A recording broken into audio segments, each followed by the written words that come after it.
Hi, Dave Brown here. Here's a highlight from our show, Now with Dave Brown on AMI-TV. It's been a whirlwind couple of months for wheelchair racer Austin Smeenk. He broke some world records in June and then followed that up by picking up a pair of Paralympic medals in Paris. Back in Canada to catch his breath, but maybe not even so much. Sounds like he's still a pretty busy guy, but he made some time this morning to talk to you and talk to me. Hey, Austin, how are you? Great, thank you. Thanks for having me on. So, Austin, I know it's been a couple of weeks since the gold medal was won, but how are you feeling a few weeks out? Still have to wake up and remind myself I'm a gold medalist. It's quite an incredible experience and been a total whirlwind since the games wrapped up. Knowing that you had broken a couple of world records heading into the games, where did that put you mentally as you were getting on the track ready to race in Paris?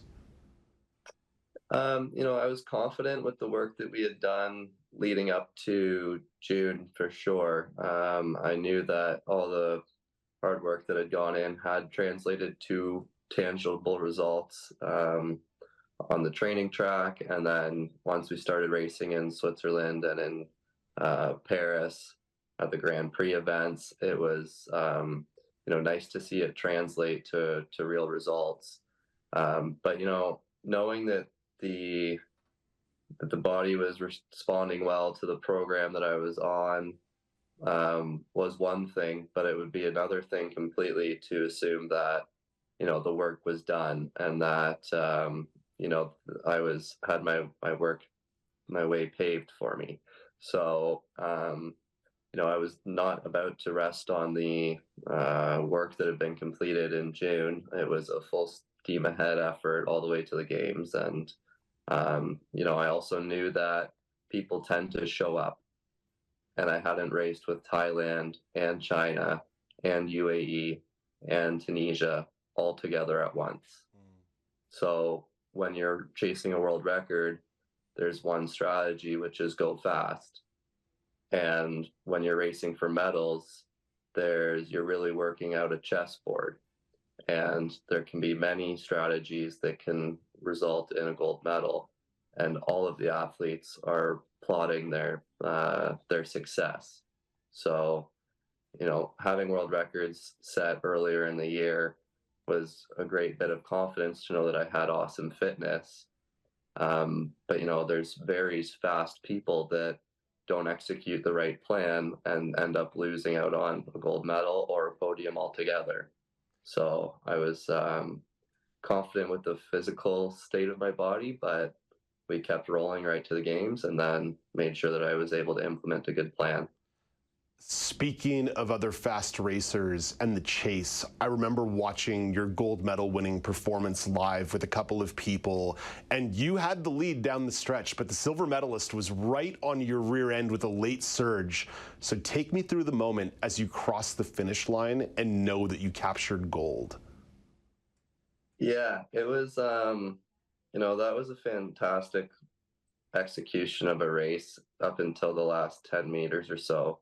Watching it back myself, I think, I could have stayed on it and gone harder through the final and, gone all out for arguably the full 800 meters. But at the time that I'm sitting up in this photo, you can actually see that my sunglasses were pretty close to the end of my face there. And they were about to actually fall off my face in the final 10 meters.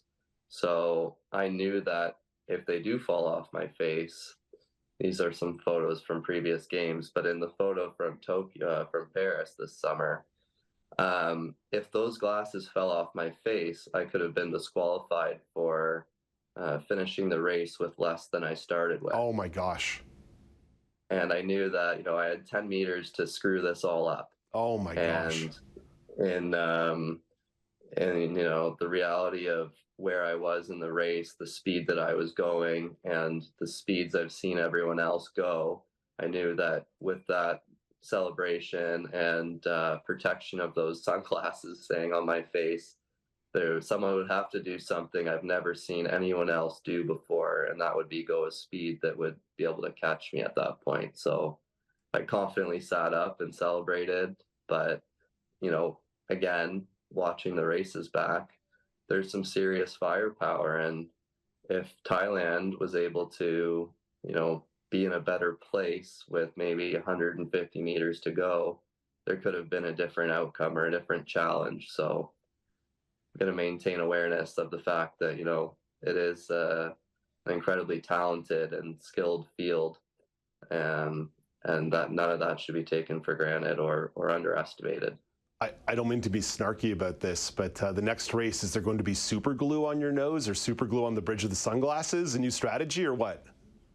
There will absolutely be a solution for that, whether or not it's different sunglasses that stay on my face better, or a string on the back of them, who knows? But yeah, you need one of those strings the old ladies have to play canasta, one of those chains wrapping around you. Okay, that was a bit snarky, but I do want to level with you here, Austin. I was following your story quite closely before the games even started because of a featured article that was written about you and the work that you and an engineering department, along with your own engineering experience, were doing to optimize your chair for these races. I would be so grateful this morning if you could walk me through the attitude and the approach that you and your colleagues out in British Columbia are undertaking to optimize and engineer your racing chair to its maximum capacity. Certainly. So, there's always been a question from the spectators or the viewers' perspective of, is it the athlete or is it the golf club? Is it the hockey stick or the hockey player? And the reality is it's both. So when we were training at the highest level and, putting work in 6 days a week with 1 day recovery, and then towards the end of it, 5 days a week with 2 day recovery, as we sharpened our skill set and worked on more specific things, it became imperative that we, made sure the racing chair was as good as it could be. And with my knowledge in engineering, as well as this, the group around me in Victoria at Camosun Innovates, we were able to really put it on a whiteboard and say, okay, so what do we need this racing chair to do? We need it to be strong enough that it has its structural integrity. We need it to be as light as it can possibly be. And we need my body to be in the same position that it's currently in. And everything else can arguably go. So we removed about 2 kilos of metal from the chair, and did so by reworking the rear structure of the chair in order to actually eliminate having this seat.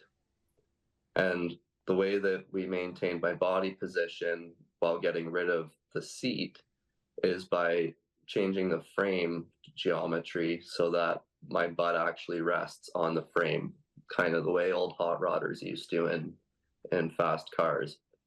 So we were able to remove a significant amount of weight, and knowing the physics of it, if mass equals force times acceleration, then we're able to get rid of some mass, keep the force, and accelerate faster. So knowing this, it just became a matter of, if my body's going to be as strong as it can be and as light as it can be, then the racing chair needs to be the same. And I believe that we got my racing chair to be the lightest racing chair at the Paralympics this year, and while maintaining its structural integrity. So while we had a racing chair initially that started around 9 kilos, just on the shy side of that, we now were able to get on the start line with the racing chair just below 7.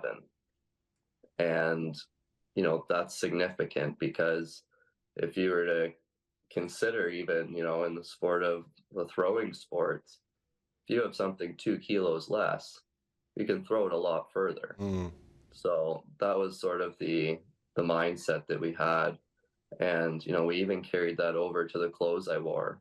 They gave us the Olympic Nike speed suits, and I rolled it up into a tight little ball and I threw it at my coach. And I said, there's a lot of energy in that. And this is kind of a heavy piece of clothing. Like, I think we can do better. And I'm not wearing this. So that's where the white Nike shirt came from, behind the tight little singlet.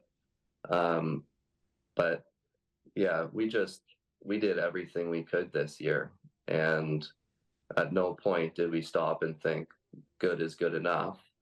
We just continued to roll through it, wheelchair fun, and see what level we could get to. Thank you for indulging me on that nerding out there. I knew there'd be a good answer from the mind of an engineer. Austin, I know you got to get out of here. You got a busy day ahead of you, a busy couple days ahead of you, throwing out the first pitch at a Toronto Blue Jays game tomorrow. What's it like being home? It's been a lot of fun. It's still like a high I haven't come down from. And, to walk you through that, like, I finished the last race, the 800 meter, won a gold medal, went through the mixed zone for media, went under the stadium, was presented the medal half an hour after that, back through the media. All of a sudden, I'm, on a limousine going to the embassy, and there's an event sponsored by Air Canada, and all the family is welcome to be there, and all the friends. I had about 13 people fly from Canada to be there to support, and they were all there at the embassy, as well as media. I mean, I was on with CTV News from a room in the embassy, and it's just been such an experience, and that hasn't stopped. I mean, I woke up the next day and there was another bunch of media requests, or fun things coming over the email or through texts. I've been so touched by the amount of support that's come through social media as well. I don't put myself out there very much in terms of being a brand ambassador or an influencer on the social media platforms, but I gained probably a few hundred followers, but also had 300 direct messages from new followers. Wow. So everybody that saw me followed me and then sent me a message, and it's really quite the experience. I've always wanted to be an influence for good, and be known for the things I do, not just the things I say. And it feels like a dream I can't wake up from at this point. Like, I have some of that credibility right now, and then also I'm getting the opportunity to go and throw the opening pitch at the Blue Jays. I'm surrounded by family and friends and people that are in their workplaces asking if I can come to speak to their businesses, and they're being, speak in their schools, talk to their kids' hockey teams. It's all super exciting. So it's nice to be back home. Nice to have a little bit of time to slow down and really unwind and take in the scale of what's just happened. But at the same time, it is always still same old me, and I do look forward to get back to the routine of, how strong can I get and where are we going next? So a lot of fun. Well, Austin, congratulations. The attention is well-deserved. You earned this. All the best to you. Have fun in Ontario. Safe travels when it's time to go back to BC. And let's stay in touch and follow your career from here. Thank you very much. I appreciate the time, and thanks for having me on. That is Austin Smeenk, Paralympic champion wheelchair racer. You can catch full episodes of Now with Dave Brown weekdays at 10 a.m. Eastern on AMI TV.